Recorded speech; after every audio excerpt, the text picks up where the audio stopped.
부엉부엉.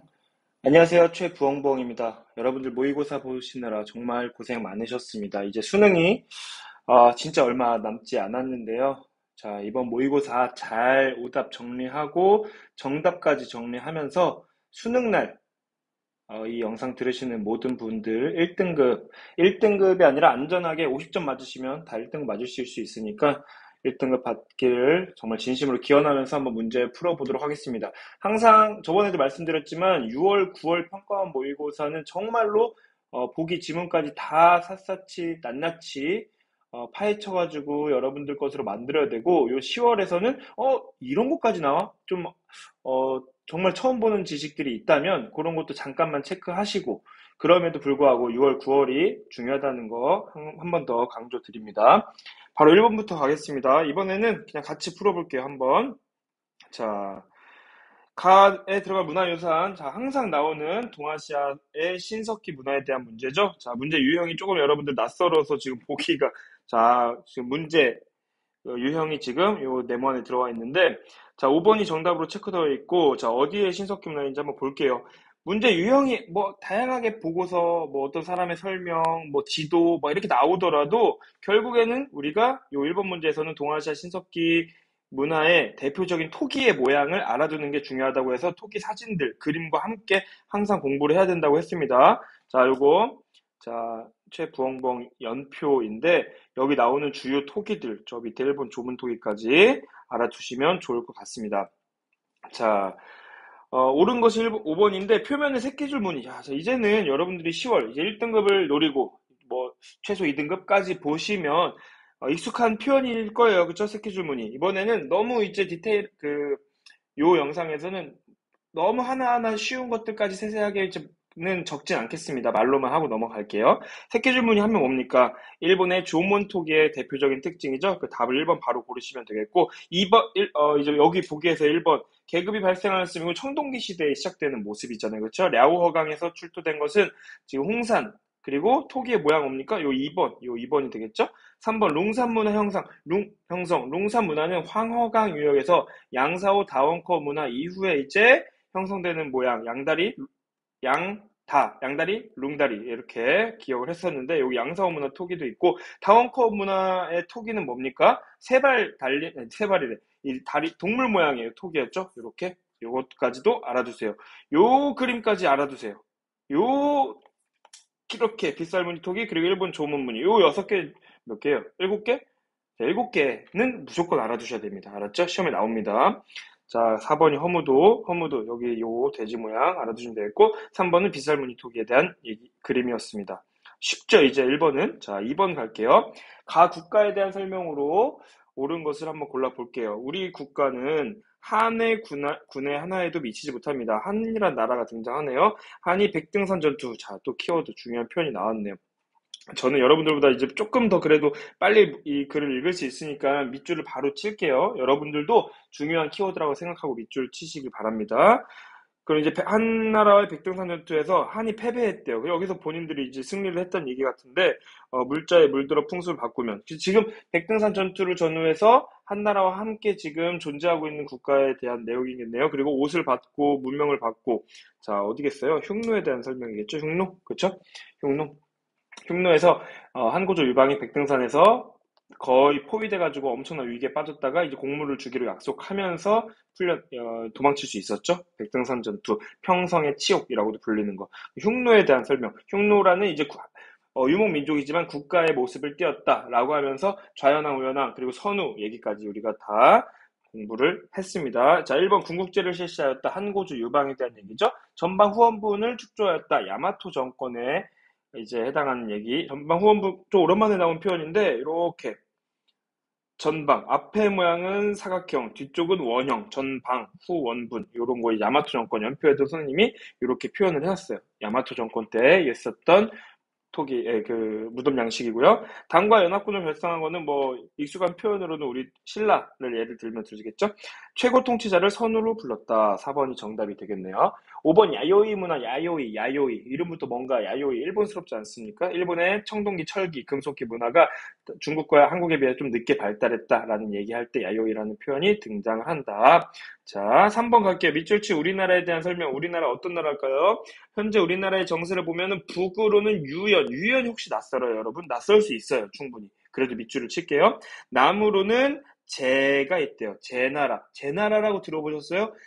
제나라라는 나라가 중국에 여러 시기에 있었는데 하나의 제나라 정도는 여러분들이 기억을 하셔야 됩니다.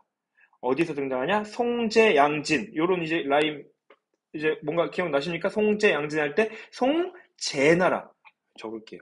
송제 이게 뭐예요? 어디다 오는 거지? 아이고, 양진. 자, 여기를 남조라고 불렀고 북조가 있었죠. 이 전에는 이제 동진. 자, 여기 시대의 이름 동진. 이 동진이 서진에서 이렇게 도망쳤잖아요. 왜 도망쳤죠? 5호 16국이 침범을 해가지고 이렇게 그 동진 이후에 남조에는 한족의 송제, 양, 진나라가 이어졌다. 그리고 위쪽 북쪽 왕조에서는 이 시대를 북위가 통일을 하고 북위는 동위와 서위로 나눠지고 그리고 동위는 북제로 서위는 북주로, 자, 북주로 이렇게 또 왕조가 바뀌고 이 모든 걸 통일하는 게 이제 수나라다. 위진 남북조 시대를 이제 이렇게 우리가 볼 수 있고 여기서 이제 볼게요. 그러면 또 우리나라는 어떤 나라냐면 밑에 제나라가 있대. 여러분들이 요거는 이제 정확히 디테일하게는 모르실 수도 있는데 고구려도 이제 함께 존재하고 즉 우리 한반도에서는 삼국시대란 얘기고 남쪽에 제나라가 있고 북쪽에 유연이 있고 자, 요 북위입니다. 북위. 조금 낯설 수 있어요. 이게 좀 어려울 수 있겠다, 이 문제. 북이고, 지금 이참에 기억을 확실하게 해둡시다, 여러분. 밑에 네 나라가 이어지는데, 북위일 때 송제가 있습니다. 그리고 북위가 동위와 서위로 나뉠 때 양나라. 물론, 막 정확히 같은 연도는 아니에요. 근데 이제 여러분 수준에서는 이렇게까지 기억하시면 충분합니다. 확실합니다. 알았죠? 그리고 동위가 북제가 되고 서위가 북주가 되잖아요. 요 북제, 북주가 있던 시대가 진나라입니다. 또 요 진나라는 여기 앞에 봤던 진나라랑 또 다르고 한자도 달라요. 그리고 우리 진시 황제의 진나라와 또 다른 진나라입니다. 요 세 개의 진나라는 다 알아두셔야 되고 제나라 요때 있었던 제나라 알아두시면 좋을 것 같고요.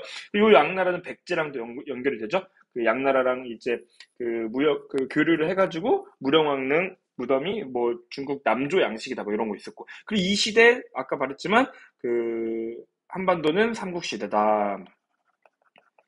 이렇게 알았죠? 요 시기에 삼국이 막 전성기를 맞이하고 백제 고구려 신라가 전성기를 맞이하면서 막 치고받고 싸우는 시대입니다. 알겠죠? 중국은 이렇게 나눠져 있었다. 그리고 한 가지 더 아주 어려운 문제도 쉽게 접근을 할 수 있도록 하나만 더 TMI를 드리자면 이 북위보다도 더 북쪽에 유연이라는 여기도 이제 유목민족입니다. 그리고 유연 옆에 또 어떤 나라가 있었냐면 돌궐은 아시잖아요. 그렇죠? 돌궐. 근데 유연이 강성할 때는 바로 요 시대입니다. 북위, 송제. 그리고 동위와 서위로 나뉘어졌을 때는 돌궐이 훨씬 강성했습니다. 이 나라가 없어졌다고 말할 수는 없어요. 뭐 멸망했다고 표현을 할 수도 있지만 부족들이 다 없어지진 않잖아. 사람이 다 죽진 않잖아. 그러니까 어떤 나라가 강성했다라는 게 지도에 표시가 될 수 있습니다. 알겠죠? 돌궐이 유연 옆에 돌궐까지 알아두세요. 돌궐도 우리 삼국시대 연결이 되잖아요.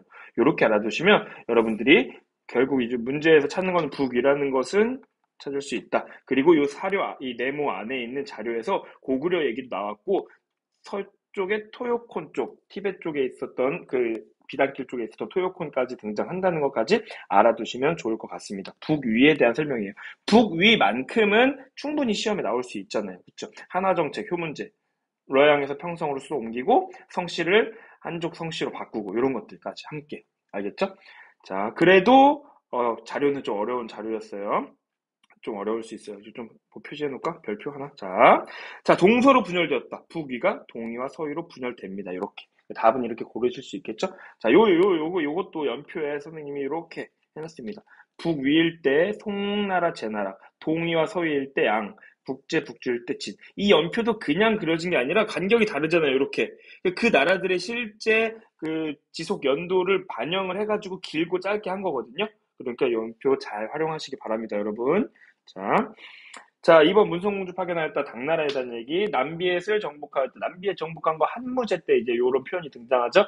자, 히미코를 외왕으로 책봉하였다. 요거 지난 9월 물고사 때도 등장했었는데, 친위 외왕 얘기 나오면서, 위나라에서 친이 히미코를 외왕으로 책봉했다. 위나라, 삼국시대, 중국 삼국시대, 위촉 중에 위나라를 말하는 겁니다. 거기서 조조의 아들, 그, 그 아들의 아들 조예, 그때 왕 때 이제 위나라를 책봉합니다. 맞죠? 몽골과 함께 일본을 공격하였다. 이거는 고려에 대한 얘기네요. 1번 다 고르시면 될 것 같아요.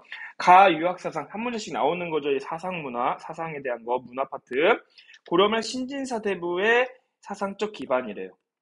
그리고 에도 막부의 관학이었고 제도와 의례 정비에 활용되었다. 자, 성리학을 여러분들이 쉽게 고르시면 되겠고, 성리학이 나올지 불교가 나올지 율령에 대해 나올지 유교에 대해 나올지는 뭐 모르지만 성리학이 나올 확률이 가장 큽니다. 이렇게도 나오게 된 거예요. 알겠죠? 성리학 얘기 찾으면 되겠고, 이 보기에 골라봅시다. 1번 사회 진화론의 영향을 받았다라는 요 문장은 이제 제국주의가 형성될 때 등장하는 표현이죠. 사회 진화론, 약육 강식, 우승 열패 해가지고 약한 민족을 침략하는 걸 정당화시켰잖아요. 그렇죠? 서원과 향액을 통해서 조선에서 이렇게 성리학이 확산되고 발전되고 사림의 사상적 기반이기도 하였죠. 그렇죠? 사림파, 붕당 정치까지 이어지고 조선이 이 성리학이 아주 발전을 많이 하죠.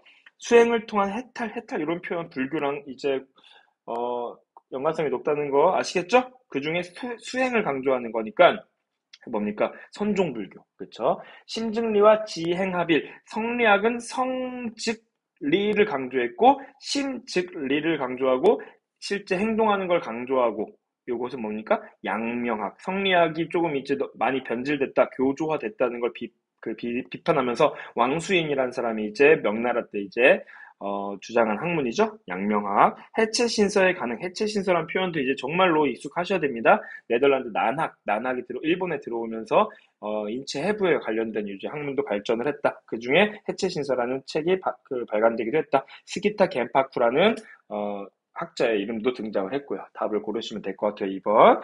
가왕조에 대한 설명으로 옳은 것은 고려 왕이 우리 조정에 의원을 보내달라고. 의원이 뭐 굳이 한자로 나왔는데 의사예요. 닥터. 자, 고려 왕이 지금 우리 조정이래. 지금 우리가 누군지도 일단 몰라요. 자, 그들이 2년 동안 고려에 머물다가 돌아오려 하자. 그러니까 고려에서 이 의사들이 머물다가 간대요. 근데 고려 왕이 이 의사들한테 말했나 봐요. 귀국이. 이 귀국이 지금 우리네요. 그렇죠? 우리. 귀국이 앞으로 병사를 일으켜. 당신네 나라가 우리한테 의사를 보내준 당신네 나라가 군대를 일으켜서 즉 가왕조. 가 나라와 함께 그러니까 귀국과 가나라가 힘을 합친다는 얘기네요. 그렇죠? 함께 그리고 거란을 정벌할 것이라고 하니. 이 문장으로 이제 보면 벌써 이제 등장했네요. 키 센텐스네요. 그렇죠? 이 뭡니까? 어떤 나라 연합해서 거란을 정벌한다? 요 얘기 익숙하지 않아요? 송나라 생각나지 않습니까? 여진이겠네. 그럼 가는 여진. 좀 더 이 생각을 확신을 갖기 위해서 충분히 카이펑의 방패가 될 수 있다. 카이펑, 개봉이라고도 하는 카이펑 어딥니까? 송나라의 수도죠. 북송, 송나라. 그리고 송나라가 나중에 남동이 되면서 수도를 또 이제 옮기잖아요. 그때는 이제 어디죠? 저기 건업으로 옮기고 자 카이펑, 북송. 그러니까 지금 여기서 말하는 귀국, 그 우리 조정 이거는 지금 다 북송에 대한 얘기, 그렇죠? 북송까지. 여러분들이 이것도 좀 어려울 수도 있었겠네? 북송이라고 헷갈린 거 아니야? 자, 방패가 될 수도. 그러니까 어쨌든 북송과 여진이 힘을 합쳐가지고 거란을 공격해서 무찌르잖아요. 거란이 이제 요 나라였는데 이제 거의 이제 나라는 이제 거의 멸망하죠. 그렇죠. 부족이 산산조각 나고 흩어지고. 그거 어떻게 됩니까? 그 여진이 근데 북송이 이제 고맙다 했는데 여진이 거기서 한 번 더 배신을 해서 송나라를 공격하죠. 그래가지고 그 화북 지역을 다 차지하고 옛 거란의 땅을 포함해서 다 중국 북쪽 지역 다 차지하니까 북송이 남쪽으로 쫓겨나는 거 아니에요. 그렇죠. 이 정강의 변이라는 이 사건과 함께 등장을 하는 흐름이죠. 지금 TMI가 좀 있었는데 지금 가는 여진이네요. 여진에 대해 찾으면 되겠어요. 일본 호라즘을 정벌하였다 어딥니까? 이거 몽골 칭기즈칸 때 등장하는 표현이에요. 여러분 여기 문장들이 다 거의 교과서 내용 그대로입니다. 그래서 교과서만 잘 봐도 된다는 그 말을 항상 강조하는데 교과서 중요합니다. 야율 아보기가 건국할 때 거란이죠. 그죠? 거란, 요나라. 그러면 여진은 누가 건국합니까? 아구타. 아구다, 아골타라고 이제 부르는 사람이 건국하죠. 주현재로 한족을 통치하였다. 요게 정답이 되겠네요. 여러분, 거란이나 여진이나 통치 방식, 그 정치 체제 중에 이원적 통치를 이제 그 시행했다고 했잖아요. 뭡니까? 거란 같은 경우, 자꾸 TMI를 하려니까 민망하네. 짧게 짧게 하려고 했는데, 거란 같은 경우는 뭡니까? 북명관제, 남명관제. 여진 같은 경우는 맹한모국제를 통해서 자기 부족을 다스리고, 한족들은 주현제로 다스렸다. 농경민족들. 오케이? 자, 남북조의 분열을 투습하였다. 아까 위진남북조 배웠죠? 누가 통일했다고 했죠? 수나라.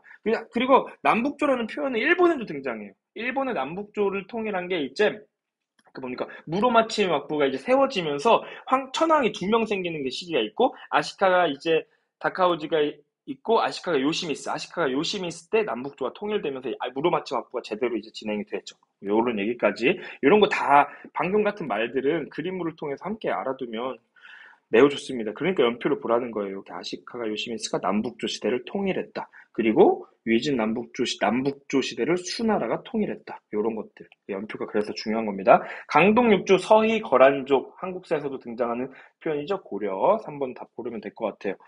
자, 6번. 자료에 나타난 시기에 볼 수 있는 모습. 시기 문제. 이 시기에 한중일이 어떤 모습인지를 보기도 보지 말고 문제만, 자료만 보고 일단 써놓고 시작하세요. 마음 편합니다. 포르투갈 상인이 등장하네. 이거 바로, 여러분, 선생님은 시기나 연도 외우는 거 진짜 싫어하고, 중요하지 않다고 말하는데, 연도는 진짜로 이제 몰라도 됩니다. 올해는 진짜 연도 문제가 거의 없었어요. 그 중요한 시험에서는 없었고, 아예. 연도를 몰라도 풀 수 있는 문제들이 등장하는데, 최소한 교과서의 대단원, 중단원에 등장하는 세기 정도는 알아두면 좋습니다. 뭐 1세기부터 22세기까지, 21세기까지 다 하려는 게 아니라 몇몇 중요한 세기가 있습니다. 그 중에 중요한 게 바로 이 16세기. 16세기 때, 이 16세기는 1500년 대잖아. 그쵸? 이 1500년대에 유럽의 여러 국가들, 축구 잘하는 영국, 포르투갈, 영국은 제일 늦지만 포르투갈, 스페인, 에스파냐, 네덜란드까지 다 이제 아시아 쪽으로 진출을 하잖아요. 그쵸? 신항로 개척하면서. 그때 등장한 이제 포르투갈 얘기 나오고, 마카오 거주를 허가받았다. 마카오, 포르투갈. 거주를 허가받았으니까 아직 거주하는 건 아니네요. 이제 막 시작했나 봐요. 이제 막 동아시아의 무역을 시작했다는 얘기. 그리고 확보한다. 일본에 가져가 판매하여. 그러니까 이제 아시아, 마카오를 중심으로. 마카오가 포르투갈의 기지, 포르투갈의 아주 이제 아시아 무역의 중심지, 본부가 되는 거예요. 요 얘기 등장하는 시기 16세기. 요 16세기 때 어떤 상황입니까? 동아시아는 우리는 한국부터 볼까? 한국은 조선 전기, 그쵸? 조선 전기. 이 전기 후기 언제 나네요? 임진왜란과 병자호란, 양난. 그러니까 딱 공교롭게도 완전 16세기 끝날 때쯤 임진왜란이 시작되고, 그쵸? 그리고 그리고 병자호란은 1636년. 이게 16세기 말부터 17세기 요걸 기준으로 이제 조선 후기가 이제 진행이 되고, 또 요 시기가 대단한 게 뭐냐면 16세기 이후 17세기 있잖아요. 지금 17세기의 시작이 곧 청나라의 시작이기도 해. 16세기는 이제 명나라 시기. 오케이? 일본도 17세기부터 에도 막부가 시작된다고 보시면 됩니다. 일본이 도요토미 히데요시가 이제 임진왜란 일으키고 죽고 나서 도쿠가와 이에야스가 이제 정권을 잡고 에도 막부가 시작되잖아요. 이 16세기는 이제 무로마치 막부 시기라고 보시면 되겠죠. 특히 이런 것들이 중요한데, 무로마치 막부 시기가 조선이 시작되고 명나라가 시작되는 시기랑 거의 비슷하게 시작이 되지만, 임진왜란 때쯤에 가서 약 100년간의 센고쿠 시대, 전국 시대를 겪습니다. 전국 각지의 다이묘들이 내가 쇼군 할래 하면서 막 치고받고 전쟁을 해요. 그걸 다 무로마치 막부 시기라고 부릅니다. 또는 그리고 그 안에 포함된 센고쿠 시대, 전국 시대라고도 불러요. 지금 방금 배우는 부분을 이렇게 연표를 한번 보면, 지금 방금 뭐였죠? 포르투갈이 진출하는 요 16세기라고 했잖아요. 그쵸? 요 시기, 명나라, 중국은 명나라, 한국은 조선 전기, 그리고 무로마치 막부이고 센고쿠 시대. 요렇게 요 시대에 대한 얘기를 지금 찾는 거네요. 지금. 그쵸? 동아시아에. 센고쿠 시대도 중요하니까 이렇게 구분을 해서 알아두셔야 됩니다. 그리고 이 센고쿠 시대를 통일한 도요토미 히데요시가 일으킨 게 임진왜란이잖아요. 그렇죠? 그리고 이게 비슷해서 다행인 거예요. 조선 후기, 청나라, 에도 막부 이렇게 연결된다고요. 알았죠? 자, 아무튼 이렇게 보시면, 자, 신법을 추진하는 왕안석 신법. 이건 세계사에서 등장을 자주 이제 주로 하는데, 송나라, 알았죠? 송나라. 연행사로 파견된 박제가 연경으로 행차하는 사신들이에요. 우리가 명나라로 사신을 보낼 때, 조공 사신을 보낼 땐 조천사라고 불렀는데, 청나라로 사신 부를 때는 이제 연행사라고 불렀습니다. 그리고 박제가 여러분 아세요? 박제가 조선 후기 실학자. 이게 조선 후기에 대한 얘기죠. 그쵸? 이게 송나라고. 이거 아예 시대가 안 맞고. 메카트니 사절단. 메카트니 들어보셨어요? 건륭대는 들어봤다. 그치? 청나라 황제잖아. 그치? 청나라. 지금 요걸 찾는 거예요. 알았죠? 청나라. 게다가 건중제는 충분히 나올 수 있어요. 여기 메카트니도 선생님이 연표해놨는데 청나라 알았죠? 대표적인 황제. 나가시노 전투에 활약하는 오다 노부나가 나가시노 전투 다 중요합니다. 여기서 활약을 할 수 있었던 매우 큰 배경, 포르투갈로부터 받은 조총이 엄청난 활약을 했다.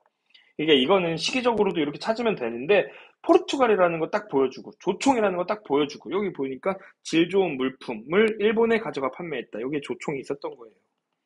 요렇게까지 더 쉽게 이제 힌트를 한 번 더 주기도 하네. 그치? 알았죠? 일본 국왕으로부터 책봉을 받는 아시카 요시미스, 아까 남북조 통일한. 그쵸? 아시카가 요시미스가 쇼군으로서 지금 무로마치 막부를 남북조 시대를 통일을 했는데 이 명나라로부터 일본 국왕으로 책봉을 받아요. 여기 보여요? 명나라와 조공 책봉 관계? 그러니까 사실은 천황이 존재함에도 불구하고 실질적인 권력을 행사하는 사람으로서 쇼군이 명나라로부터 인정을 받게 된다. 그 시기부터 명나라와 감합 무역이 이루어진다까지 이제 여러분들이 지식을 확장하시면 좋을 것 같습니다. 그러니까 시기가 근데 이건 이제 엄청 초반이라는 거죠. 이것도 명나라인데. 지금 요 시기를 찾는 건데, 요 앞부분이죠. 지금 15세기. 그쵸? 참고로, 몰라도 됩니다. 아시카 요시미스가 남북조를 통일하고 이제 일본을 완전히 장악했을 때가 1392년이에요. 어디서 많이 들어본 숫자 아닙니까? 조선이 건국되는 시기라고. 완전히 초반입니다. 14세기 말. 알았죠? 자. 답은 이제 쉽게 고를 수 있을 것 같아요. 7번, 가나 국가의 통치 체제에 대한 설명으로 옳은 것은 자, 국가이래요. 이 국가의 죄송합니다. 이 국가의 왕은 자꾸 목이 베이는데 자주 학생을 파견을 했대요. 자, 그리고 이 나라의 수도 장안에 있는 여러분 장안의 화제. 자, 당나라겠죠? 당나라에 있는 국자감 대학교 들어가서 여러 가지 제도를 배우고 알게 하였다. 가국가에는 벌써부터 가국가를 당나라에 뭔가 이제 학생을 보냈다라고 하면 뭐 신라, 통일신라나 발해 요 정도 여러분들이 생각을 할 수 있겠지만 강력한 힌트를 주네요. 선조성이 있고 정당성이 있고 최고 재상 대내상도 있고 좌사정 우사정도 있다. 이거 가 어딥니까? 발해네요. 그쵸? 이는 대개 당의 제도를 본받았다. 당나라랑 사이가 안 좋은 시기도 있었지만 사이가 좋았던 시기도 있었고 당나라의 선진문물, 당나라 이 당시 국제 최고의 지금 최강의 여러 가지 면으로 최강의 지금 국가였잖아요. 여러 가지 선진문물도 많았고 이런 것들이 이제 발해에서 수용을 했다. 대표적인 게 여기서 말한 선조성, 정당성 있는 삼성육부제입니다. 알겠죠? 이게 이제 동아시아에 많은 영향을 끼치죠. 자, 1번 보기. 지방에 행성을 두었다. 원나라. 행중서성에 이제 그 약자인데 원나라에 대한 얘기. 자, 신기관. 자, 신기관, 태정관. 이 관이 중심이 되어서 정치 체제가 이끌어졌던 일본에 대한 얘기. 이관 팔성제죠. 이관 팔성제. 자, 3. 북면관, 남면관제 어딥니까? 거란, 독서 상품과를 시행하였다. 신라. 중앙에 삼성육부를 두었다. 이게 정답이 되겠네요. 바로 나오시겠죠? 자, 8번. 밑줄 친 짐. 짐은 이제 왕이 자기 자신을 이제 좀 겸손하게 표현하는 표현이에요. 그 호칭이에요. 알았죠? 자, 짐이 내가 몸소 천명을 받아 대업을 계승하여 새 수도를 만들었대요. 새 수도? 수도로 옮겼나 봐요. 그런데 요사이 자금성. 새 수도 얘기 나오고 자금성 얘기가 나왔네요. 누굽니까? 바로 나올 것 같은데요. 명나라. 명락제죠. 난징이 원래 명나라의 수도였어요. 난징. 근데 이 영락제 때 본인의 근거지가 아주 북쪽이거든요. 요동지방. 그쪽과 가까운 베이징도 포함해서 요 베이징 쪽으로 북경으로 이제 수도로 옮기고 그때부터 북경이라고 불립니다. 그리고 거기에 궁궐, 자금성을 만들죠. 알았죠? 명영락제. 사신이 귀국했고, 정화의 일행, 엄청 또 강력한 힌트가 나오네요. 정화가 전 세계로 이제 돌아다니면서 조공 직봉 관계를 맺어가면서 정화의 해외 원정, 중요한 표현이죠. 그쵸? 그럼 명영락제에 대한 표현. 자, 고조선을 멸망시켰다. 요 문장, 한나라, 한무제, 변경에 도읍을 설치하였다. 당나라에 대한 얘기, 베트남 북부 지역을 차지하였다가 정답이 됩니다. 이때 이제 끝까지 저항하던 그 베트남의 당시 왕조가 레 왕조, 레 러이라고, 이게 교과서도 다 있는지 모르겠네요. 근데 선생님은 다 만들어 놓긴 했습니다. 명나라 영락제가 베트남 북부 지역을 이제 공격했고 레러이가 맞서 싸웠다. 요렇게까지는 연표에 나와 있습니다. 외의 노국왕에게 금인을 하사하였다. 한위 노국왕이라고, 아까 히미코는 친위 외왕 이렇게 키워드 있었는데, 노국왕이라고, 야마타이국 있고 막 일본의 여러 국가들이 존재할 때 노국이라는 국가도 있었고 거기에 왕이 있었을 거 아니에요. 이 왕을 중국에서 인정을 해줬어요. 그 조공 책봉 관계를 어떻게 보면 맺었다고 볼 수 있죠. 그 시기가 바로 이 시기입니다. 자, 여기 후한에서, 한나라에서 이 노국의 왕을 책봉해줬다. 그러면서 금으로 만들어진 도장, 금인이라고 해요. 요게 이제 있는 교과서가 있고 사진이 없는 교과서도 있는데, 하사였다. 후한에 대한 이거. 왕까지 모르셔도 될 것 같은데, 후한의 광무제라고 이제 있습니다. 황제. 티베트와 신장 지역까지 영역을 확보하였다. 티베트와 신장, 위구르 지역은 지금도 중국에서 자치를 주장하고 독립을 요구하는 좀 시끄러운 지역이에요. 막, 이것도 뭐 함부로 말하면 안 되겠는데, 그들을 응원하는 사람도 있고, 중국 정부를 응원하는 사람도 있고, 이게 원래 다른 나라였는데, 강제로 이제 중국에서 청나라 때 영토를 확장하는 과정에서 중국에 이제 들어오게 된 거죠. 그게 아직까지 지속되는 거예요. 오케이, 이게 언제냐면, 여러분, 지금의 중국의 영토를 거의 확정한 중국 청나라 건륭제 때 얘기입니다. 알겠죠? 이렇게 알아두시면 좋을 것 같아요. 알겠죠? 건륭제, 중요한 황제입니다. 건륭제. 자, 9번 갑니다. 자료에 나타난 전쟁이 전개되던 시기에 있었던 사실로 옳은 것을 한번 볼게요. 예부가 아뢰기를 외적의 환란이 매우 위급하니 속히 조선을 구원하여 울타리를 튼튼히 한대. 군량도 보내서 위급함을 구제한대. 조선이 지금 위기에 처했나 봐요. 외적이 쳐들어와서. 그 얘네를 도와주는 게 자신들의 울타리를 튼튼히, 조선이 침략당하고 그 다음은 우리가 일 수 있겠다 이런 걱정을 지금 하고 있는 거네요. 그렇죠? 요동에 군대를 파견하고, 조선 얘기 또 있고, 조선은 우리에게 조공을 바쳐오고 있는데 도와줘야 되겠다. 그리고 돈도 보내고 국왕 위로하고 외적 무찔러 평정하도록 하더라. 이제 명나라에서 임진왜란 때 그 원군이라고 하죠. 군대를 이제 보내준 그 얘기네요. 임진왜란에 대한 얘기. 임진왜란 여러분 정말 익숙하죠? 그쵸? 한국사에도 많이 등장하고. 자, 1번 세키가라 전투. 세키가라 전투 이거 말로 할게요. 그냥 임진왜란이 끝난 이후에 도요토미 히데요시가 죽었어요. 도요토미 히데요시가 죽고 그 이후에 그러면 누가 지금 최고 지배자가 될 것이냐, 최고 쇼군 자리를 두고 도요토미 히데요시의 후계자와 도쿠가와 이에야스 군대가 맞붙습니다. 그게 세키가하라 전투예요. 엄청 중요한 전투예요. 동아시아에서. 딱 요 중요해서 선생님 또 연표에 만들어 놨죠. 이렇게 세키가하라 전투 완전 지금 빨갛게 적어놨잖아요. 도요토미 히데요시 죽고 여기서 누가 승리하냐? 도쿠가와 이에야스가 승리하면서 도쿠가와 가문이 막부를 이제 만들고 이어지게 되는 겁니다. 그게 에도 막부입니다. 알겠죠? 자, 그러니까 임진왜란 이후에 나타난 전쟁이 전개되던 시기니까 임진왜란 중에 있었던 일을 찾아야 되는 거잖아요. 국왕이 남한산성으로 피난한 일. 자, 이건 병자호란 때, 남한산성 영화도 있잖아요. 영화, 그쵸? 병자호란 때 남한산성으로 도망갔는데 식량도 떨어지고 청나라 너무 세가지고 이 인조가 그때 굴욕적인 항복을 하죠. 조선군이 사르후 전투도 중요합니다. 사르후 전투는 또 뭐냐?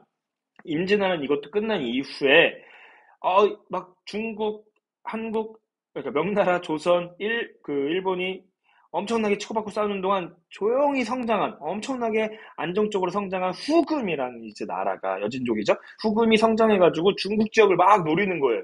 그때 명나라에서 야, 우리가 임진왜란 때 도와줬으니까 니네도 우리한테 군대를 보내라 라고, 이 얘기 기억나시죠? 그때 우리 조선의 왕이 광해군 중립외교, 명나라를 도와주는 게 맞는 그 그림은 맞는데 후금이 너무 성장했다. 우리가 여기서 명나라 잘못 도와줬다가 후금의 미운털 박힐 수도 있고 명나라는 이미 지금 내부적으로도 문제가 많은 아주 지는 해다. 후금은 뜨는 해고 여기서 장군 강홍립 장군에게 싸우는 척하다가 항복해라. 이런 거 막 밀명 내리고 그러잖아요. 그 전투가 사르후 전투예요. 알겠죠? 쩐흥다오도 중요한 인물이죠. 쩐흥다오 몽골의 침략을 이제 막아낸 베트남 장군이죠. 오케이. 다 아니네요. 그래서 조선과 명나라 연합군이 평양선 전투에서 승리해서 일본을 이제 조금씩 다시 남쪽으로 밀어내는 그 얘기 나오는 5번이 정답이 되겠다. 10번 밑줄 친 일행이 가에서 볼 수 있는 모습. 죄송합니다. 오늘 목이 좀 자주 메이네. 자, 지도의 이동로는 제주도에서 표류한 김비 누군지 몰라요. 그렇죠, 여러분? 이거는 이런 것까지는 여러분들 알 생각하지 마세요. 자, 이건 막 대학교 가서 선생님 같은 사람들이나 공부하는 겁니다. 귀국하기 전까지의 경로를 표시한 것입니다. 그들은 가의 도움, 가가 뭔데? 가의 수도, 어떤 나라의 이름이네요. 그렇죠? 그 지도가 좀 너무 자, 여러분들 그러니까 지도가 중요해요. 이런 게 익숙해지면 하나도 어렵지 않은 문제인데 도움으로 외관도 익숙한데 그쵸? 설치된 연포로 돌아올 수 있었습니다. 여러분 이 위치만 봐서 여러분들이 이걸 류큐라고 알아두셨으면 좋겠고 류큐 얘기가 나왔으니까 한마디 더 TMI를 하자면 9월에서도 류큐 문제가 상당히 어렵게 나왔어요. 그때 류큐의 나하항에서 무역이 활발하게 이루어졌다라는 얘기가 나왔고 그 전 모의고사 때는 류큐의 수도인 슈리, 그 안에 있는 성, 슈리성이란 요런 키워드까지 나왔단 말이에요. 요거는 이제 진짜 작은 지도에만 등장하는 표현들인데 여러분들 문제집 같은 거 이런 데 등장하지도 않고 EBS에 아직까지는 잘 모르겠는데 정말 낯선 키워드거든요, 이게. 거기다 이제 우리가 이것도 낯설 수 있는데 이제 요런 게 익숙해 차라리. 유황이 이제 생산되기도 했다. 그리고 우리가 정말 이제 익숙한 거는 뭡니까? 그 중개무역. 이런 걸로만 알고 있잖아, 우리는. 그쵸? 중개무역으로 엄청나게 이제 장사를 잘했어. 왜? 명나라가 해금 정책, 바다를 통한 무역을 금지하고 조공무역만 허락해놨어요. 그러니까 이제 명나라 상인들이 무역을 할 수가 없는 상황이에요. 조공만 가능해. 근데 류큐랑은 이 조공무역의 횟수가 많았고 여기 일본 무로마치막부 얘네들이랑은 조공무역의 횟수가 적었어요. 그러니까 일본도 많이 무역을 하고 싶은데 일본 상인들이 이제 여기는 자유롭게 무역을 해가지고 여기서 무역을 하는 거야. 그리고 요 물건들을 이렇게 또 보내는 거야. 이렇게 류큐가 중간에서 무로마치막부와 명나라의 무역을 중개하면서 엄청나게 성장을 한 거예요. 가운데 수수료 막 떼먹고 그러면서. 오케이? 이런 얘기가 등장하는데 이 중개무역은 여러분들이 다 알고 있고 유한까지도 알 수도 있지만 이 슈리성과 나한까지 알아두세요. 모르겠어. 또 류큐가 또 나오길래 지금 이번 수능에서 류큐가 뭔가 포인트인가 이런 생각이 드는데 류큐가 정말 중요합니다. 위치적으로는 이 위치라는 거는 여러분들이 위치는 진짜 알아두셨으면 좋겠어요. 일본, 타이완 중간이에요. 류큐 원래 다른 독립적인 국가였어요. 여기서 아직도 독립운동하고 있는 사람들도 있습니다. 일본이 아니다라고 주장하면서. 나중에 근데 메이지 유신 그쯤에 이제 오키나와로 일본 땅이 되는데 그거에 반대하는 사람들이 여전히 있단 말이에요. 류큐 중요하고 이슈가 되기도 하는 이 당시 나라 국가입니다. 알았죠? 그 류큐에 대한 얘기를 찾는 거고 그리고 요 시기 지금 명나라 그리고 무르마치 막부 그리고 요 외관이 설치됐는데 여러분들 외관은 일본인 상인들이 이제 머물러서 이제 무역을 할 수 있도록 조선에서 허용해 준 건데 우리가 알고 있는 외관의 가장 번성했을 때는 부산에 있을 때 부산포라고 불리는 부산에 있을 텐데 조선 전기에는 이렇게 연포 지금의 울산입니다. 울산 요때도 있었다. 그러니까 요거까지는 몰라도 될 수도 있지만 조선 전기라는 것까지도 의미가 있는 겁니다. 지금 알겠죠? 류큐도 이 중개무역이 나중에 이제 조선 전기의 후기 그러니까 전기가 끝나갈 때쯤 임진왜란 전쯤에 이제 엄청나게 쇠퇴하거든요. 또 이거의 계기가 되는 게 명나라의 해금 정책이 완화되면서입니다. 알겠죠? 이 무역과 관련된 거 중요하니까 이렇게 잘 알아두셨으면 좋겠어요. 알겠죠? 그러니까 다 명나라 무로마치 맞고 있던 시기입니다. 조선 전기이고요. 알겠죠? 에도로 향하는 통신사 일행 이건 임진왜란 이후에 있었던 일이잖아요. 그렇죠? 그리고 에도잖아, 에도. 일본 은으로 물건을 구매하는 영국 상인이 류큐까지 와서 뭐 무역을 했다 이런 말은 안 배웠죠 우리가 그렇죠? 그리고 이제 18세기 되면서 청나라에 이제 공행을 설치하면서 이제 그 무역을 실시하고 요 은이 무역이 이제 활발하게 된 것 자체가 16세기 이후 17세기 되면서 여러분들 임진왜란 이후 직후라고 해야 되겠죠? 그 우리가 은무역을 따로 배우잖아. 그 시기 신항로 개척과 함께. 근데 그 시기 직전까지 이제 류큐가 활발하게 있었고 곧 쇠퇴합니다. 이렇게까지 시기적으로도 알아두세요. 그러니까 아까 봤던 그 포르투갈 나왔던 요 시기 직전이라는 거예요. 요 시기. 알겠죠? 자, 류큐 중요합니다. 1조 편법에 따라 세금을 납부하는 농민. 이거 명나라. 맞아요, 명나라. 근데 지금 잠깐만. 가에서 볼 수 있는 이 지역이 안 나요. 이 명나라에 대한 거니까. 그쵸? 류큐에 대한 얘기도 아니고 완전. 그쵸? 그리고 중국 물건을 일본 상인에게 판매한 현지인. 아까 말했지만 일본 물건을 중국에, 중국 물건을 일본에. 이 중개무역을 하면서 성장한 게 바로 류큐입니다. 4번. 이거 또 막상 문제는 쉽네요. 근데 이 자료가 어려울 수 있습니다. 일본 사절단이 가져온 감합을 확인하는 관리, 감합무역, 명나라와 무로마치, 감합, 미음. 알겠죠? 이것도 이제 일본 본토에서 있었던 일이니까 지역이 잘못됐네요. 4번 답 고르시면 되겠습니다. 11번. 다음 명령이 끼친 영향. 어떤 명령인지 여기 밑에 보면은 앞으로 바다에 나가 무역을 하고자 하는 상인은 지방관학에 신고하여 증명서를 발급받고 배에 이름을 새긴 이후 담당 관리에게 검사를 받으면 항구를 출입하여 무역하는 것을 허가한다. 무역하는 것을 허가한다. 이 사람들 어떤 사람들이에요? 머리 스타일이? 중국 사람들. 지금 중국의 북방민족의 머리 스타일이 그런 걸로 맞추는 얘기는 아니에요. 알았죠? 이건 이제 딱 봐도 청나라에 대한 얘기고 머리 스타일만 보면 그게 아니라 그렇게 머리 스타일로 푸는 거 아니에요. 우리도 해외로 나가 장사할 수 있대. 그동안에 금지됐었는데 이제 무역이 허가됐네. 그쵸? 다른 나라 갈 수 있대. 지금. 그쵸? 작년에 황제께서 타이완의 정시 세력, 정성공 세력. 이제 확실하죠? 청나라라는 거. 그쵸? 이 누굽니까? 청나라 그 강희제 때. 청나라 정시세력, 타이완의 근거지에 있었던 정시세력 진압하고 이제 바다는 안전하다라고 해서 바다에 이제 그 바다에서 활동하는 걸 금지시켰던 천계령을 해제하잖아요. 천계령 해제. 그쵸. 그러면서 이제 바다로부터의 무역이 가능하게 됐다라는 자료입니다. 천계령이 해제되면서 그러면서 청나라 상인들이 활발하게 이제 진출을 하는 거예요. 무슨 느낌인지 충분히 이해되죠? 그러면서 요 얘기와 관련돼서 어떤 얘기가 등장합니까? 청나라 상인들이 이제 일본까지 등장하는 거야.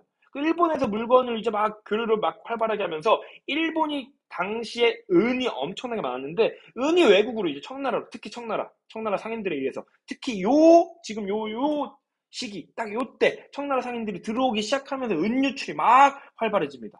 이걸 막고자 일본에서도 청나라 상인들이 막 너무나 이제 무분별하게 무역을 하지 말라고 신패라는 것을 발급을 한다라고 이렇게 배우잖아요, 우리. 그쵸? 다 바로 1번 고르시면 될 것 같아요. 알겠죠? 자, 균전제가 실시되었다. 이거는 뭐 중국의 부귀 때, 수나라, 당나라 때 중국의 기본적인 토지제도의 이름입니다. 자, 삼포해란이 발생할 때, 이거 조선 전기 때 일본에서 일본과 조선과의 관계, 자, 공행무역이 폐지되었다. 공행을 통해서 영국과 무역을 막 하라고 했는데 막 아편 전쟁이 있고 근대로 넘어오면서 폐지가 되죠. 휴인장 발행이 중단되었다. 여러분 휴인장 이것도 혹시 헷갈렸을 수도 있겠네요. 휴인장은 이제 이 성격이 달라요. 여러분 이제 감합, 휴인장 일단 순서는 이래요. 알았죠? 다 문서고 증명서인데 감합무역은 명나라와 무로마치 그쵸? 적지 말까? 명나라 무로마치 어제 공식적인 무역이에요. 휴인장은 이제 일본에서 이제 실제로 휴인장이 발급된 거는 에도 막부 직전부터 약 임진왜란부터 그 시대를 도요토미 히데요시 시대부터인데 그때부터 일본 자국 상인들한테 이거가 있어야 니네 무역을 할 수 있다? 이렇게 통제를 하면서 준 거예요. 주인장이라고도 하는데 붉은 두 장이 쫓겨 있다고 해서. 그러고 요게 이제 나중에 중단됩니다. 이거 문서 따는 게 그렇게 어렵지 않아가지고 이 문서를 발급받는 게 이 추인장을 발급받은 지방 각지의 다이묘들이 막 이 무역을 통해서 성장을 하는 거예요. 막 크리스토교도 막 전파되고 이런 걸 막기 위해서 이제 에도막부 시기로 오면서 에도막부 초기에 1635년에 몰라도 됩니다. 추인장 발급이 중단됩니다. 이 이야기와 관련된 거예요, 이거는. 즉 이 자료와 관련이 없는 겁니다. 그리고 그 직후 시기적으로는 다 가까워요. 그 직후에 이제 요 천계령 해제와 더불어 가지고 이제 신패가 발급되는 겁니다. 일본의 은 유출을 막기 위해서. 알겠죠? 그러니까 5번은 여러분들이 충분히 헷갈릴 수 있습니다. 보통 에도막부, 실제로는 에도막부 직전부터 이제 발급이 됐다가 에도막부 초기에 중단됩니다. 알겠죠? 그 이후에요, 심폐는. 답 1번. 요것도 여러분들이 어려울 수 있었다.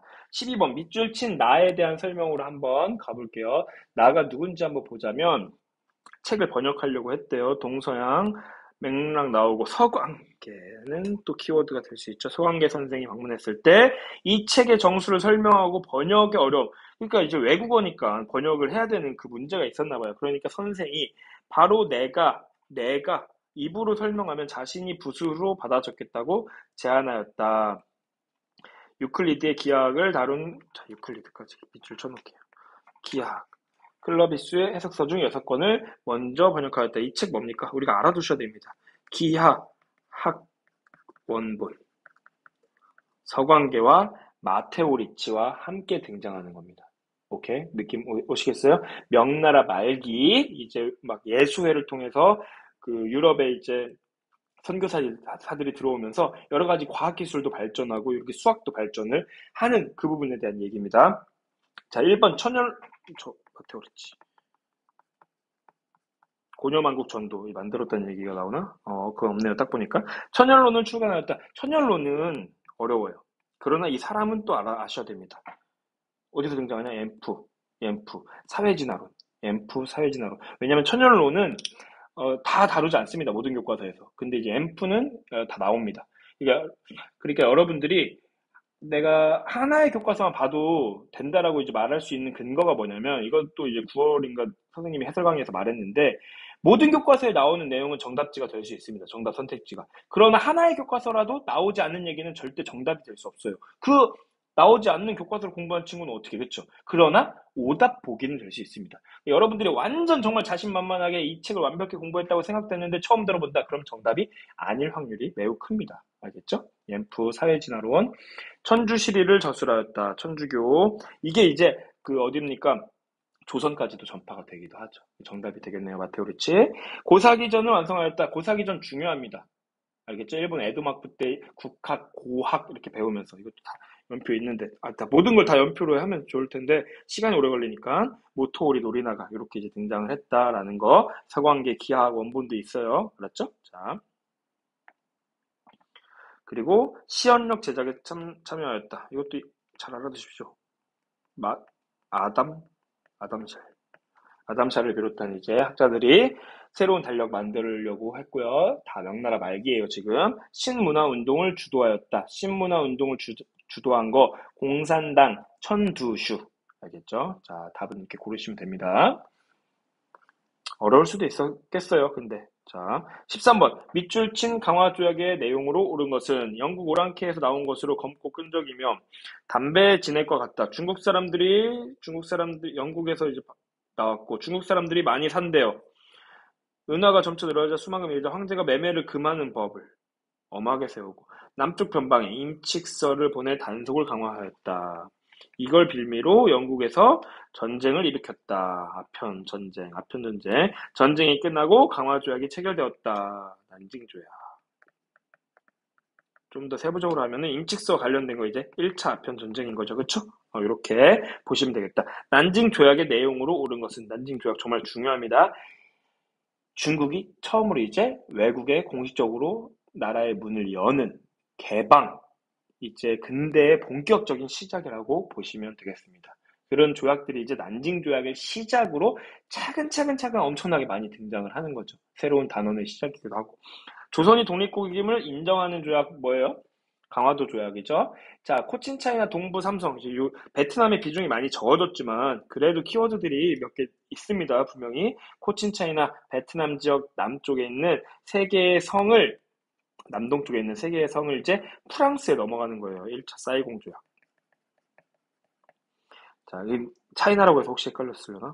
자, 그럼 안타깝습니다. 자, 크리스트교 포교의 자유를 인정하였다. 지금 5번도 보니까 서양 외교관이 베이징 주재를 허용한다. 요거는 이제 2차 아편전쟁 끝나고 체결되는 베이징 조약이에요. 이렇게 구분해 주세요. 알겠죠? 요 사이에 텐진 조약이 있는데 이것도 항상 말하지만 텐진 조약, 베이징 조약 함께 묶어서 같다라고 보셔도 됩니다. 좀 더 팩트를 말하자면 2차 아편전쟁 끝날 때쯤 텐진 조약이 체결되는데 이걸 거부해요, 중국에서. 이 내용을 다시 한번 확인해가지고 조약이 완성되고 체결되는 게 베이징 조약입니다. 그러니까 내용이 같아요. 알겠죠? 자, 그리고 광저우, 닝보 등 5개 항구를 개항한다. 4번이 정답이다. 이 주요 도시들을 이 선생님의 연표에 이렇게 내가 지도에 만들어 놨는데, 자, 이 정말 중요하게 자주 등장하니까 이렇게까지 해놨어요. 광저우, 닝보 등 5개의 그 도시를 개항을 한다. 이렇게. 알겠죠? 자, 그 연표에 저런 지도까지 있습니다. 아까 말했던 백지도도 있고요. 앞부분 이렇게 백지도. 그 백연표. 여기에 여러분들이 추가를 할 수도 있고, 백지도도 있습니다. 자, 홍보했어요. 앞 광고. 자, 답 고르시면 되겠죠? 3번. 자, 4번. 자, 14번 갈게요. 14번. 각 인물, 어떤 인물인지 봅시다. 동아시아 사료인데요. 각 성의 대표자들이 협상하여 거칠 수 없고, 자, 정하면 신임 총통 얘기 나오고, 대총통 사임한다. 임시정부 약법 나오고, 참의원에서 제정하고, 신임 총통을 반드시 준수한다. 이런 이제 표현들이, 여러분들이 이제 문제를 많이 풀면은, 신해혁명과 관련된 내용이다라는 게 이게 자연스럽게 여러분들이 습득이 됩니다. 알겠죠? 이때 신혁명 이끌었던 사람 누구니까 제 해설 보니까 자료는 이 사람이 위안스카이에게 임시 대총통직을 이양하면서 누가 이양했죠?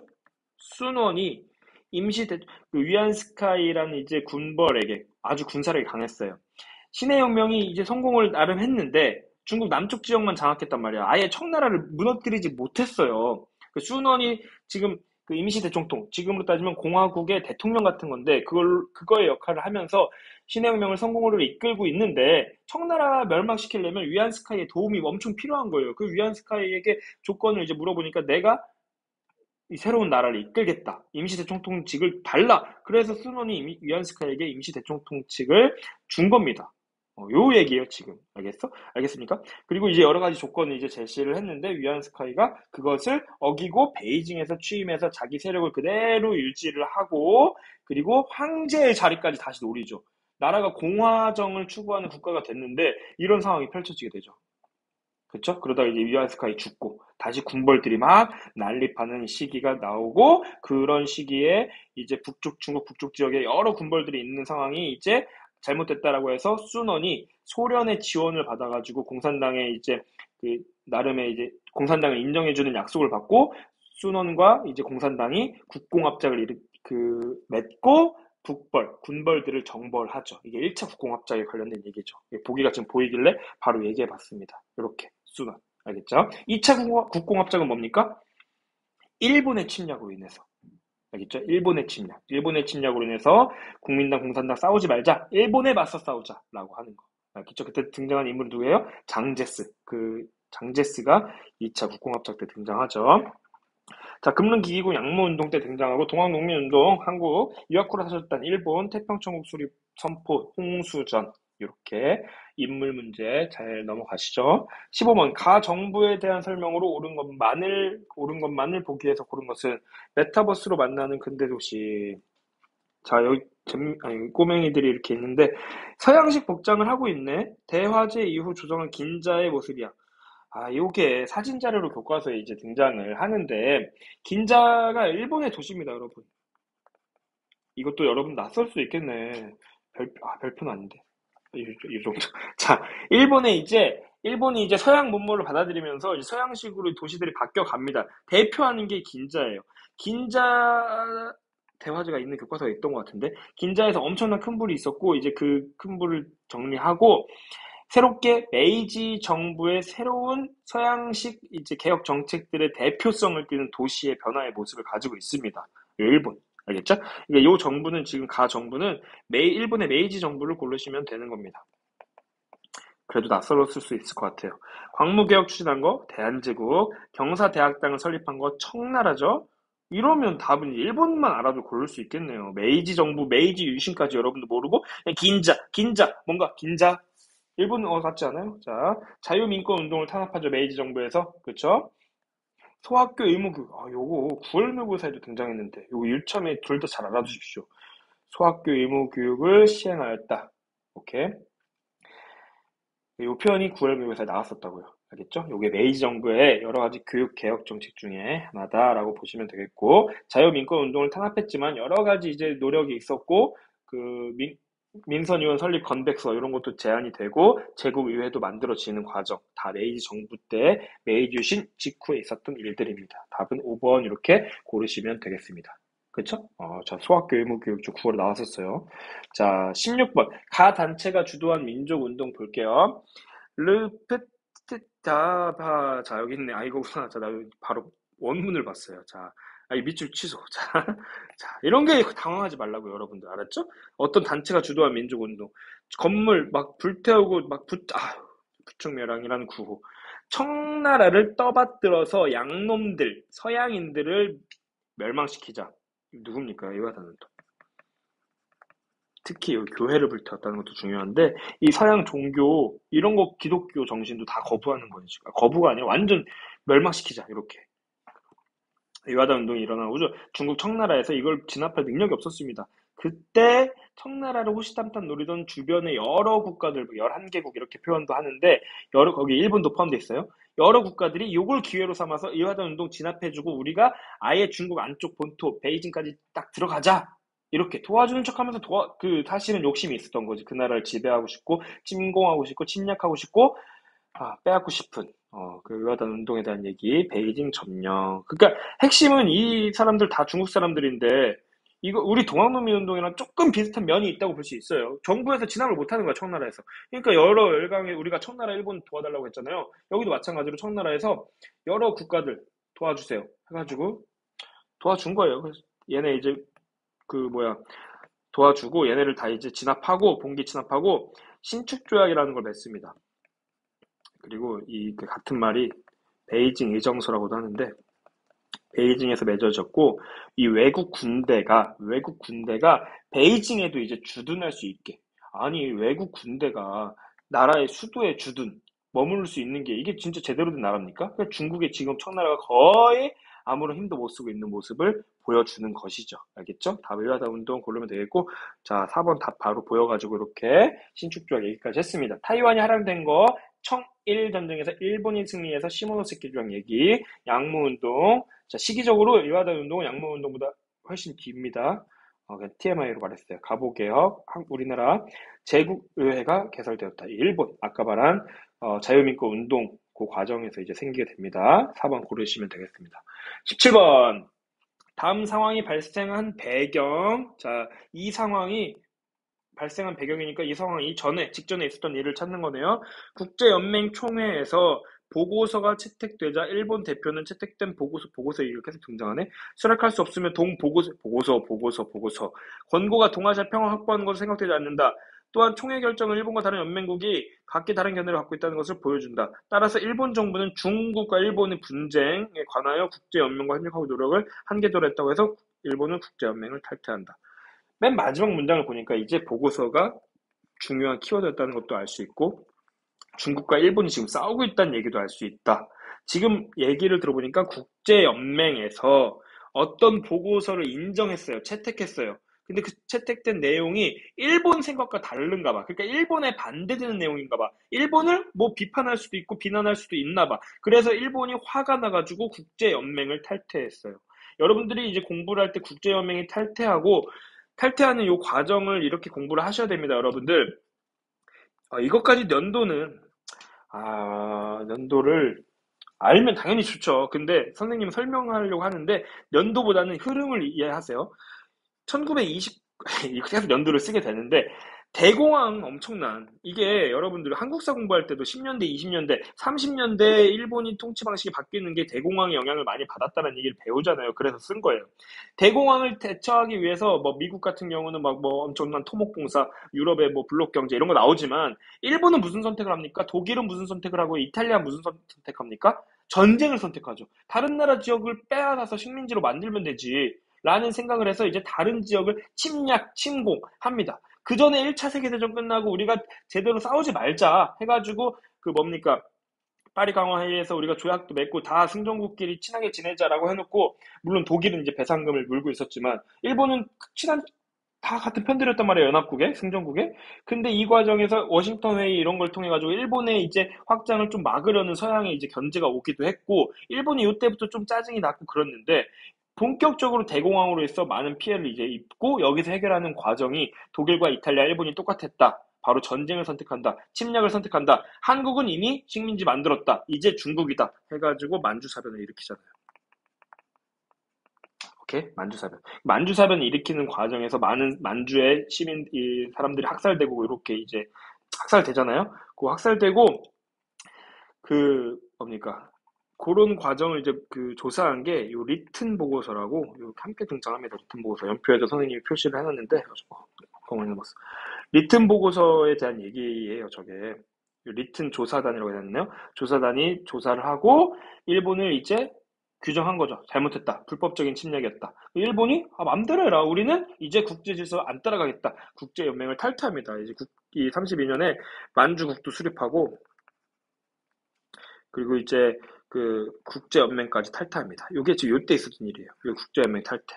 그리고 만주가 이제 완전히 일본 땅이 됐고 중국 본토까지 노린다. 상하이까지 공격하고 상하이 사변을 일으킵니다.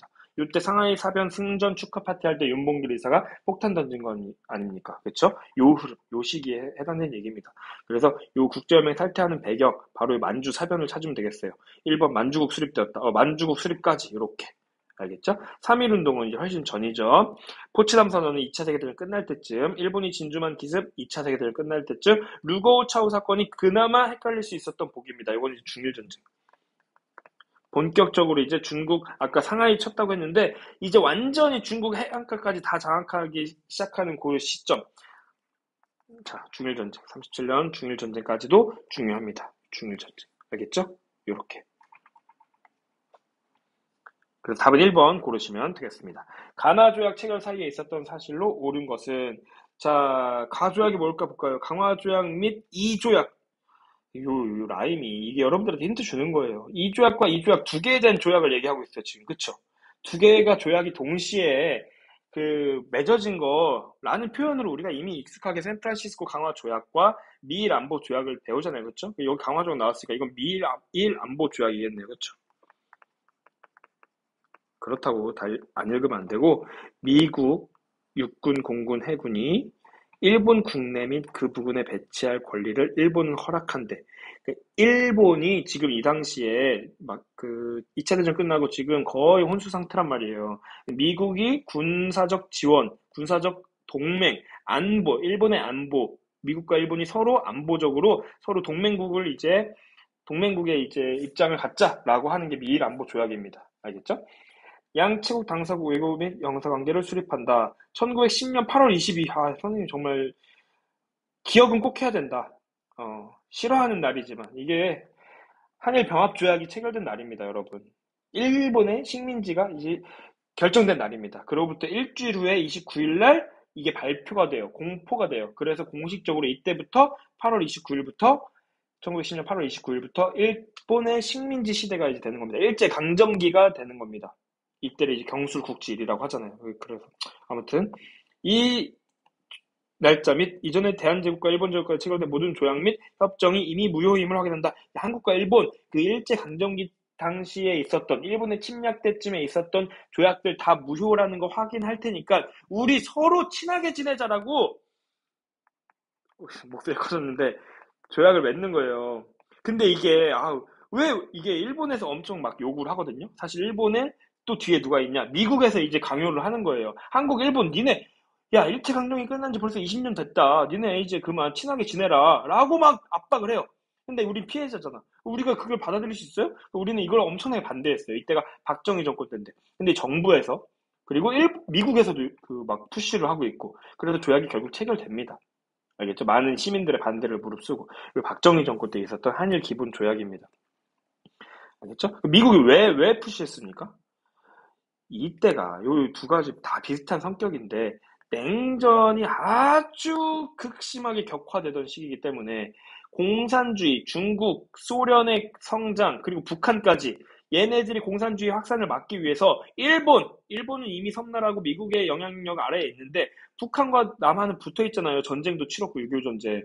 아주 위험하다. 한반도가 공산화 될 수 있다. 이런 걸 막기 위해서 일본과 한국도 그리고 타이완까지 다 동맹을 맺게 해서 이 자유주의 국가 요 세력 있잖아요. 그렇죠? 자본주의 국가. 얘네는 끈끈한 동맹 관계를 맺어야 된다라고 하면서 한국, 일본 니네도 과거를 빨리 잊어버리고 친하게 지내라고 하는 그 성격이 지금 담겨져 있는 겁니다. 미국과 일본도 마찬가지고요. 일본은 엄청난 큰 죄를 지은 죄인 국가지만 공산주의 세력이 확대되는 요 사정을 막기 위해서 한반도는 지금 남북 관계 때문에 매우 그 전쟁 중이라 매우 지금 그 정신없고 일본이라도 완벽하게 제대로 된 국가를 만들자라고 하면서 미일 안보 조약, 샌프란시스코 강화 조약이 체결된 것처럼 냉전 체제가 매우 이제 그 격렬하게 이제 냉전 체제가 진행됐을 때에 대한 얘기입니다. 알겠죠? 자, 유신헌법이 제정되었다. 이 자, 이렇게 알아두세요. 여러분, 유신헌법은 이제 냉전이 끝날 때쯤 체결됩니다. 냉전이 끝나는 거에 상징적인 게 뭡니까? 냉전이 끝나는 걸 이렇게 표현할게요. 데탕트, 냉전 완화. 이 상징적인 게 뭐예요? 닉슨 독트린이야. 그쵸? 닉슨 독트린. 닉슨 독트린으로 인해서 베트남 전쟁 끝나고 그 데탕트, 그 냉전 완화 분위기가 생기고 닉슨이 중국 방문하고 이런 흐름. 지금 냉전 완전 지금 뜨거운데 이 이후에.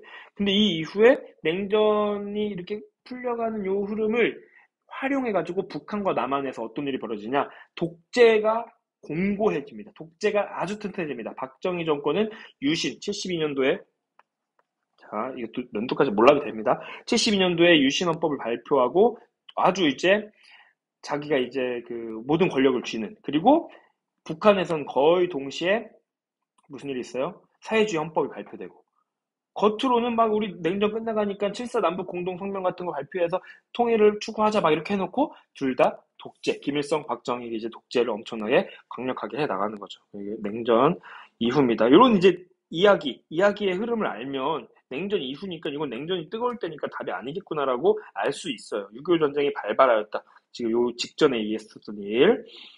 자, 중일 공동성명이 채택됐다. 아니 중국과 일본이 공산주의 국가와 자유주의 국가가 냉전 끝날 때 얘기잖아. 이때란 얘기예요. 그러니까 이거 시기로 다 이때란 얘기가 지금 1번, 3번 다. 알겠죠? 자, 중화인민공화국이 수립되었다. 이건 이제 6.25 전쟁보다 전이에요. 2번, 4번은 이제 냉전이 본격화된 미일 안보조약, 6.25 전쟁을 기준으로 했을 때 그 다 직전 얘기입니다. 일본 사회당의 좌우파가 통합되었다. 9월 묘고사 때도 이제 자민당 얘기가 잠깐 등장을 했었는데 여기서도 이제 충분히 어려울 수 있는 얘기가 나왔네요. 근데 이 표현이 이제 여러분들이 이렇게 함께 이참에 공부해보세요. 자, 일본의 사회당이 좌우파로 막 나뉘어져 가지고 막 서로 주장하는 게 달랐어요. 근데 뭘 주로 이제 이때 가장 뜨거운 이슈가 뭐였냐? 일본의 신헌법, 평화헌법을 개정해야 된다 만다로 이게 지금까지도 이어지잖아요. 지금 그쵸? 이게 9월 묘구에서 나왔던 그대로의 똑같은 그 이야기인데 지금도 일본이 자신들만의 군대를 갖기 위해서 신헌법, 평화헌법, 미국 군정 때 만들어진 일본은 다른 나라 침략할 수 있는 군대를 가질 수 없다. 자신들만을 이제 보호할 수 있는 자위대 같은 건 가질 수 있지만 다른 나라 침략할 수 있는 군대를 가질 수 없다라는 게 정해진 헌법이 평화헌법인데 이걸 개정해야 한다. 이런 것 때문에 1950년대에 일본에 엄청나게 이제 자기들끼리 치고받고 싸웁니다. 일본 사회당이. 근데 이 좌우로 나뉘어졌던 사회당이 통합이 되면서 하나의 사회당이 돼요. 그러면서 이제 하나의 통합된 모습을 보여주면서 국민들한테 많은 지지를 받습니다. 이때 요 모습을 탐탁치 않게 여겼던 이제 여러분 사회당이라는 건 사회주의를 그래도 조금은 인정하는 세력이에요. 알겠죠? 좀 진보 세력. 근데 이제 우파 이제 진보의 반대 뭐야? 보수 쪽에서 이제 조금 뭐야 사회당 통합했네? 얘네가 더 이제 국민들의 지지를 받네? 얘네들이 이제 선거에서 이겨서 정권을 잡겠네? 이러면 안 되지 라고 해서 일본도 통합이 이루어집니다. 일본에서는 어디가 통합되냐? 일본의 민주당과 일본의 자유당이 통합됩니다. 그게 합쳐져서 자민당이 돼요. 자민당. 이렇게 순서가 적인데 자민당이 만들어집니다. 자민당. 근데 이게 연도를 알아야 됩니다. 이게 왜냐면 연도가 개념이에요. 55년 체제. 이게 55년도에 있었던 일이야. 이러면서 자민당을 여기서 내세웠던 건 뭐냐? 경제성장. 일본 지금 완전 장난 아니에요. 지금 55년도. 그쵸? 이제 막 성장하고 있고 6.25 전쟁의 효과를 보려고 하는데 이런 막 그 철학적인 걸로 막 그 이슈적인 걸로 싸울 수 있냐? 막 이런 걸 내세우면서 경제 발전, 경제 성장이 제일 중요하다. 이러면서 실제로 국민들 지지를 받고 권력을 잡습니다. 이게 93년도까지 이어져요. 이걸 바로 55년 체제라고 합니다. 자민당이 만들어지고 권력을 계속 잡았다. 자민당 출신에서 총리가 나왔다. 이런 지금 시스템이 93년도까지 이어진다고요. 이게 바로 55년 체제. 알겠죠? 요거에 그러니까 55년이니까 딱 요 중간에 이제 있겠네요. 답은 5번인데 이 문제를 계기로 55년 체제라는 거 한번 여러분들이 교과서 읽어보셨으면 좋겠습니다. 알겠죠? 그래서 이런 표현들 완벽히 이해가 안 가더라도 이런 표현들 키워드가 어떻게 등장하는지 55년 체제와 연관 지어서 알아두시면 되겠고 지금도 이슈인 평화헌법의 개정 헌법을 개정하는 문제 지금도 이슈입니다. 그래서 9월에도 나왔어요. 중요합니다. 자, 19번. 자, 어떤 사람이 있네요. 가전쟁에 대한 탐구활동. 이 사람이 그림인데, 여러분, 옛날에 말한 적 있는데, 이런 이미지도 함부로 만들지 않아요. 이렇게 말풍선으로 된 거는. 옛날에 호찌민도 나왔고, 막 그랬는데, 닉슨 대통령이에요, 닉슨. 닉슨 대통령. 아까도 잠깐 언급했는데. 동남아시아 평화를 가져올 이것 전쟁 종식과, 닉슨 해서 어떤 전쟁 종식됩니까? 베트남 전쟁. 종식과 관련돼서 평화 회복과 관련된 협정이 가조인되었습니다. 임시로 조인됐대요. 임시로 약속됐대요. 조약이. 이게 뭐예요? 무슨 협정? 파리 평화협정.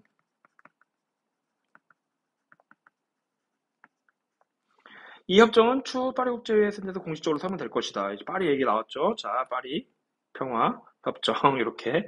이 협정이 체결되면 모든 미군은 미국이 베트남 전쟁에서 엄청나게 그 군대를 많이 파견했잖아. 왜냐? 베트남도 공산화되는 것을 막기 위해서. 베트남 대충 이렇게 그러면서 북베트남, 남베트남 있으면 북쪽이 공산주의, 남쪽이 자본주의였단 말이에요. 오케이? 여기 미국이 엄청나게 도와줘요. 미국뿐만 아니라 한국 엄청나게 도와줘요. 북쪽이 근데 훨씬 셌어요. 호찌민. 오케이? 그리고 남쪽에 있는 북베트남 사람들도 있잖아요. 베트콩이라고 불리는 남베트남 민족해방전선. 이런 사람들의 그 활약으로 인해서 북베트남이 승리하는 분위기가 막 생긴단 말이야. 그리고 미국 내에서 닉슨 그 대통령 때 엄청나게 막 전쟁 반대. 야, 이렇게 이기지도 못하는데 뭘 이렇게 젊은 애들 다 파견해서 죽이고 있냐. 전쟁하지 말자. 아시아 문제 아시아끼리 알아서 해결하는 게 좋지 않겠냐. 그래서 이런 말을 한 거예요. 이 닉슨 독트린의 이제 그 내용과 비슷한 닉슨 독트린의 성격에 이제 해당하는 말입니다. 이게 알겠죠? 그러면서 빠져요 미국이 이제 어떻게 됩니까? 완전히 이제 북베트남이 승리하는 거지. 그러면서 이 사회주의 국가, 공산주의 국가로 베트남이 이제 완전히 통일되고 이 국가의 이름이 베트남 사회주의 공화국이다. 지금의 베트남입니다. 베트남은 여러분 사회주의 국가입니다. 알겠죠? 이렇게 알아두시는 흐름까지도 중요할 수 있어서 선생님 연표에 이렇게 놔뒀다. 알겠죠? 이렇게 베트남 승리, 미국 남베트남 쪽에 이렇게 알겠죠? 요게 다 위에 닉슨 독트린부터 이어지는 흐름이 되겠다. 알겠죠? 이것도 냉전이 이제 거의 끝나가는 상징적인 표현입니다. 이제 미국이 개입하지 않아요. 자, 1번부터 볼게요. 동북항해연구. 자, 이거 거의 뭐 잘 등장하지 않는 표현인데 우리 이제 1930년대 한중연합작전 나오고 독립운동 일제강점기 때 있었던 일입니다. 있죠. 그리고 한국군이 해외에 파견돼서 우리나라 군대가 여기 파견을 많이 합니다. 그래서 많은 사람들이 이제 한국 사람들도 피해를 입고 또 한국군에 의해서 피해를 받은 베트남 사람들도 있고 그러니까 비극적인 일이죠. 우리도 사과할 부분이 있다라고 저는 생각합니다. 파리 강화회의에서 결정된 네, 참고로 이때가 언제입니까? 1964년부터 75년까지 박정희 대통령 정권 때예요. 파리 강화회의에서 결정된 내용. 아, 이것도 헷갈릴 수 있겠네. 파리 때문에. 그렇죠.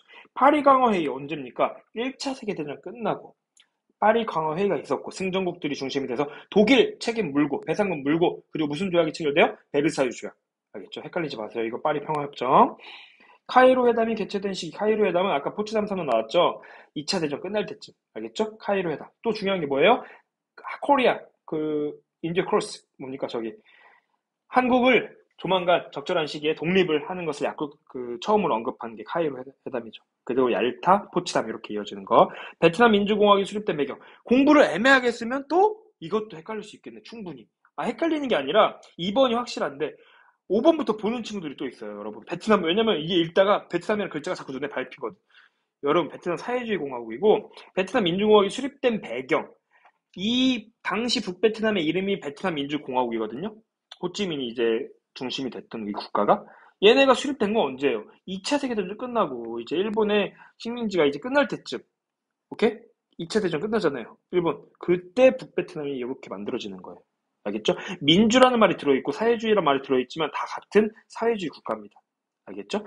조선 민주주의 인민공화국. 민주란 말이 있다고 민주주의 국가가 아니에요. 자, 아무튼 그들은 민주주의라고 주장할 수 있겠죠. 자, 그리고 밑에 참고로 베트남 공화국이라고 남쪽 자본주의 세력의 지원을 받았던 국가도 있어요. 그러니까 5번 아니에요. 그러니까 2번 답 고르면 되겠는데 이것도 2점짜리 치고는 어려울 수 있었다. 이것도 별표. 자, 마지막 문제입니다. 상황이 나타난 시기를 연표해서 골라보세요. 연표 문제. 홍위병이天安문 광장에 모였다. 홍위병. 키워드. 베이징 번화가인 왕푸징 이동의 파괴를 시작했다. 광란의 파괴. 완전 미쳤어요. 이거 언제예요? 이거天安문 광장. 혁명대로 나오고 문화대혁명. 완전 미쳤어요. 이때 진짜 젊은 애들이 완전 젊은 그 세뇌당한 누구한테 세뇌당해요? 마오쩌둥한테 세뇌당한. 마오쩌둥이 왜 이 사람들 세뇌하고 이 사람들은 왜 세뇌됐죠? 중국이 살기 힘들었거든요.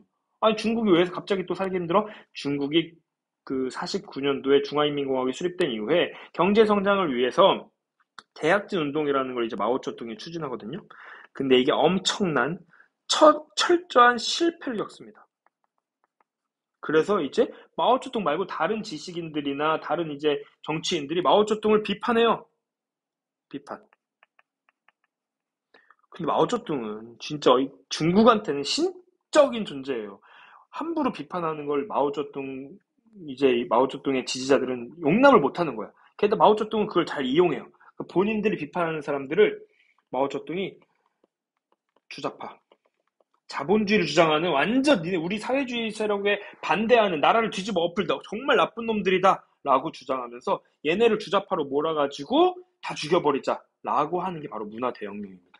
알겠죠? 대학진운동 실패 직후에 있었던 일입니다. 답은 3번이에요. 알겠죠? 이 문화대혁명이 이제 이루어지면서 과거의 것을 다 파괴하자 고서정 골동품 과거의 문화유산들이 엄청나게 막 파괴됩니다. 지금 중국 마오쩌둥 중심의 중국이 옳다라고 하면서 마오쩌둥이 죽으면서 이제 끝이 납니다. 이렇게 답 고를 수 있었어요. 자, 어려운 문제들이 분명히 이제 존재를 했는데, 자, 방금 이 베트남 문제도 좀 그렇고, 별표 친 것들.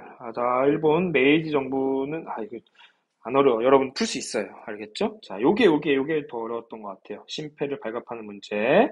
자, 그리고 아까 또 하나 있었던 것 같은데, 자, 부기를 찾는 문제. 여러분. 요 정도. 그래도 여러분들 잘 이제 풀었으면 좋겠고,